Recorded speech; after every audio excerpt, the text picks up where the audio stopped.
Welcome to 99 TV. నేను లక్ష్మి. బులెటిన్లో details చూద్దాం. నకిలీ లిక్కర్ ఫ్యాక్టరీల వ్యవహారంలో దొరికిపోయిన చంద్రబాబు తన ప్రభుత్వ వైఫల్యాలను కప్పిపుచ్చుకునేందుకు డైవర్షన్ పాలిటిక్స్ చేస్తున్నారని మాజీ మంత్రి వేణుగోపాలకృష్ణ విమర్శించారు. వైసీపీ మాజీ మంత్రి జోగి రమేష్ కు ఈ వ్యవహారంతో ఎలాంటి సంబంధం లేకపోయినా ఆయనపై తప్పుడు ఆరోపణలు చేస్తూ ప్రజలను తప్పుదారి పట్టించాలని చూస్తున్నారన్నారు.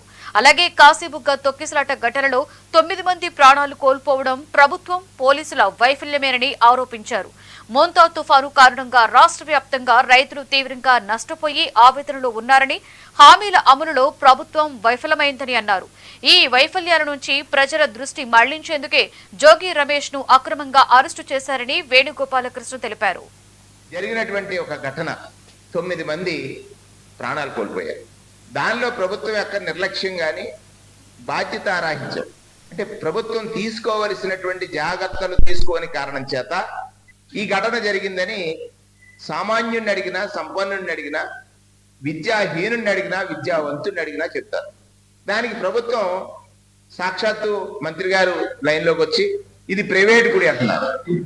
అసలు ఎంత బాధ్యతారాహిత్యం అంటే ఈ రాష్ట్రంలో ఉన్న ప్రతి పౌరుడు, అది ప్రైవేటా ప్రభుత్వమా, లేదా ఏ ఘటన జరిగినా కూడా బాధ్యత వహించాల్సింది ప్రభుత్వమే, ప్రభుత్వంలో ఉన్నటువంటి యంత్రాంగమే. దానిని తప్పించుకోవడానికి మీరు చేసిన ప్రయత్నం ఏదైతే ఉందో ఇది బాధ్యతారాహిత్యం కాదా? మీరు నిర్వహించాల్సినటువంటి పదవి, లేదా మీరు నిర్వహిస్తున్నటువంటి పదవి, మీకు ఇచ్చినటువంటి అధికారం సక్రమంగా చేయని కారణం చేత 9 మంది ప్రాణాలు గాలిలో కలిసిపోయాయి. సరే, నిన్నటి ఘటన నుంచి తప్పించుకోవాలని మీరు ఓ ప్రయత్నం చేశారు, ఇది ప్రైవేట్ అని, అది చెల్లలేదు. నిన్న జరిగినటువంటి ఒక ఘటన 9 మంది ప్రాణాలు కోల్పోయారు.